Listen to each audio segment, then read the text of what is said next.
Caffeine is... Caffeine is a miracle drug. Are you sure? Yeah, there must be a reason why 9 out of 10 people are on it. But also, 9 out of 10 people addicted to their phones. Does it make it a good thing? Yeah, screw it. You only once, right? There is such thing as too much. Are you sure? Caffeine transfers people to another state of being. That is why most of the people consume it, which makes it an industry worth billions. But how does it actually affect your life? We decided to take a caffeine experiment where we flip our habits for 7 days and see how it affects our productivity, training, and sleep. Stay to the end to know what's better and what were the biggest takeaways of the experiment. Okay, normally I'm a caffeine addict. I drink around 300 to 400 milligrams in a day. And this week I'm gonna do a reset, which seems to help to lower your tolerance. And we'll see if that helps adapt it. Alright, what's up, Ninja? So my regular caffeine intake is around 100 to 200 milligrams per day. But for this experiment, I will go over the top and increase my intake up to 500 milligrams. Wish me good luck. According to FDA, 400 milligrams per day is completely safe for an adult. But what about 500 milligrams a day? Is it safe? Well, caffeine effect always depends on the person. If you're a skinny snowflake, of course it's gonna hit you harder than if you were a fat fuck. What if I told you that you can go even higher than this? Don't believe me? Here's what sports scientist Mike Israel has to say. Most people take in maybe several hundred milligrams of caffeine per day, but even up to a gram. The only reason I mention that is it's been studied. It's been shown that people who get used to up to a gram of caffeine per day, they don't really seem to have any super long-term negative effects. And that's awesome, especially if you don't get any chronic elevated blood pressure from the caffeine that you're taking. You're really in the clear, and then you can enjoy caffeine. Okay, so it's 5:40, it's Monday, we are starting the challenge. I didn't sleep much, so it's gonna be interesting to see if I'm gonna be able to endure until 12, because I assume I'm gonna start having the headaches around 9 or something like that. Fuck.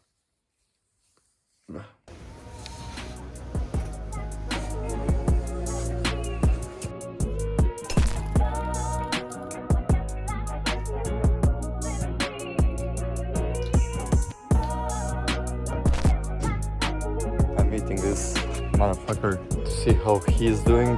I'm doing kind of terrible. Had a nap of 3 hours, so that was awful. Bro, yeah, go. I was about to... Fuck you. Are you training now or? No, yeah, I'm gonna go train, but I needed to scale it because I don't know how much exactly it is, and I want to make sure that it's 500, you know, so it's, well, in total. A recent study in 2017 showed that lethal dose would be reached if you consume 30 cups of coffee in one go. Sounds easy, right?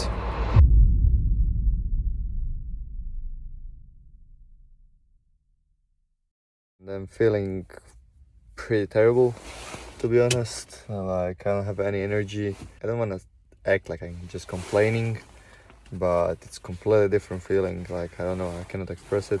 And also now driving the car, seems like the car is driving me, if that makes sense. It's my second cup already, and honestly, if I didn't have to, I wouldn't drink it right now. I think it's too much and too soon, but to be honest, feels good. So let's just keep staying productive and let's keep working. Imagine that the room is your brain and chairs are the adenosine receptors. When adenosine, which is a chemical responsible for tiredness, relaxation, and sleep, walks into the room, it naturally plans to sit down. However, when caffeine comes in, it pulls the chair away and doesn't let adenosine get to the receptor.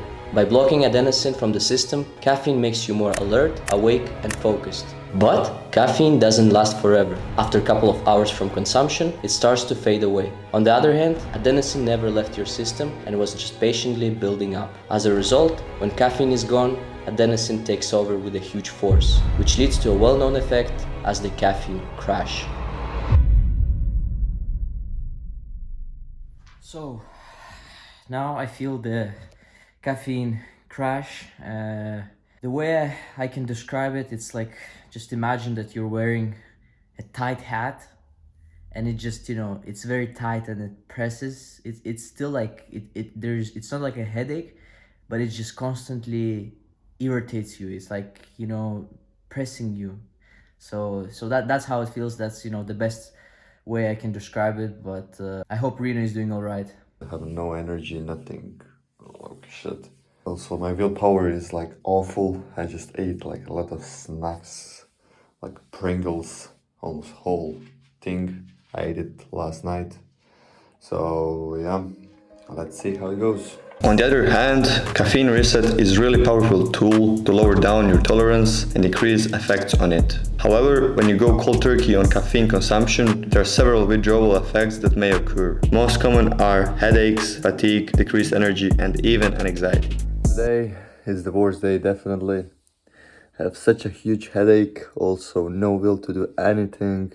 Like my productivity is complete shit. I just wanna lay in bed and do nothing, just like scroll on the social media, and that's about it.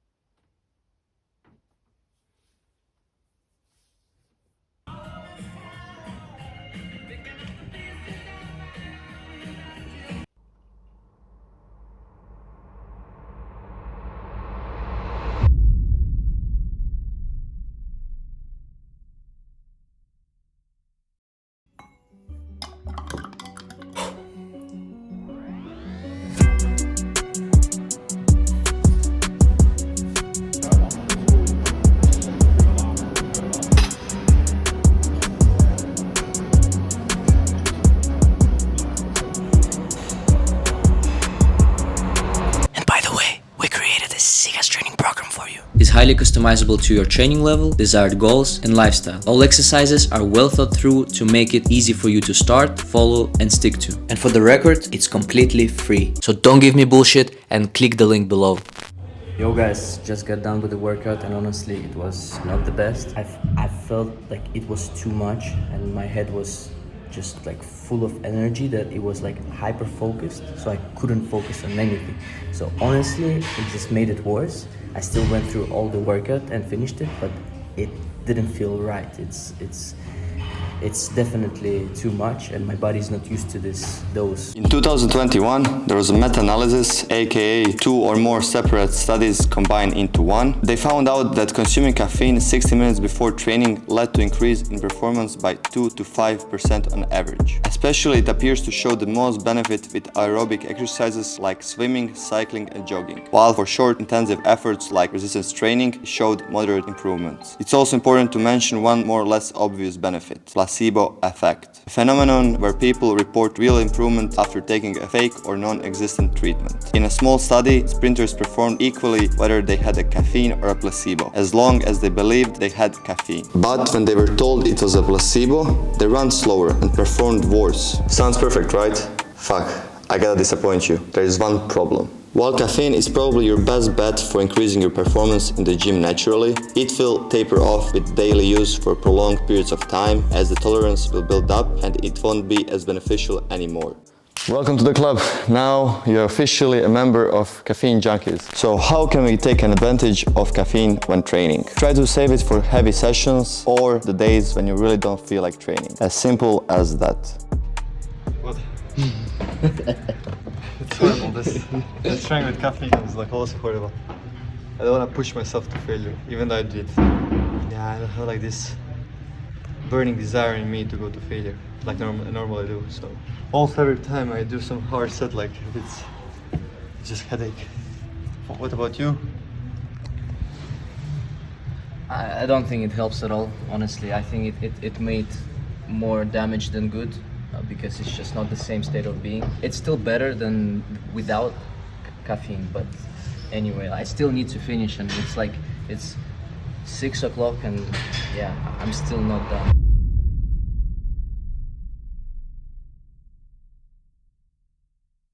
Caffeine consumption can make you fall asleep later, sleep less hours overall, and make your sleep feel less satisfying. It can also reduce the amount of deep, slow-wave sleep you get, which is a critical stage of sleep for feeling refreshed the next day. It's important to understand that even if you are able to fall asleep after recently consuming caffeine, you may not be sleeping as deeply or getting as much high-quality sleep as you would otherwise. That's why many experts recommend that you stop consuming it at least 8 hours before sleep time.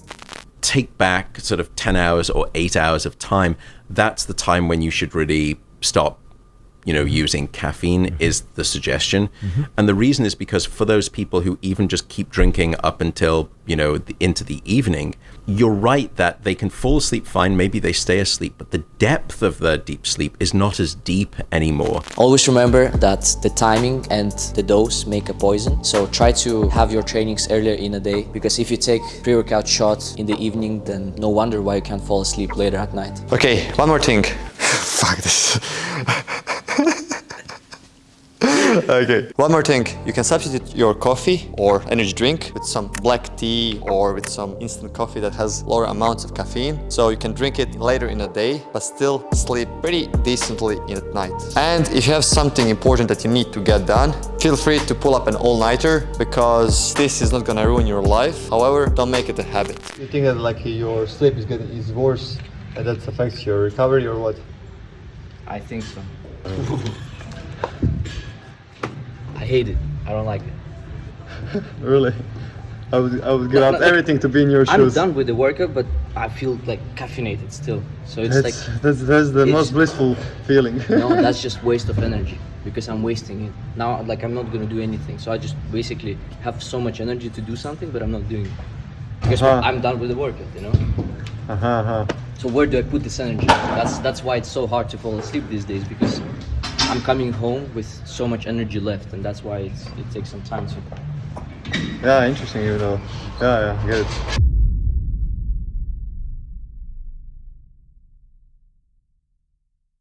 Here we go, last update. So I can't wait for tomorrow when I can finally come back to my coffee and energy drinks.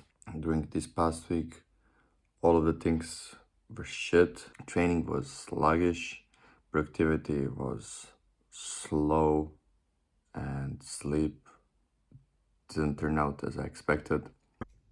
I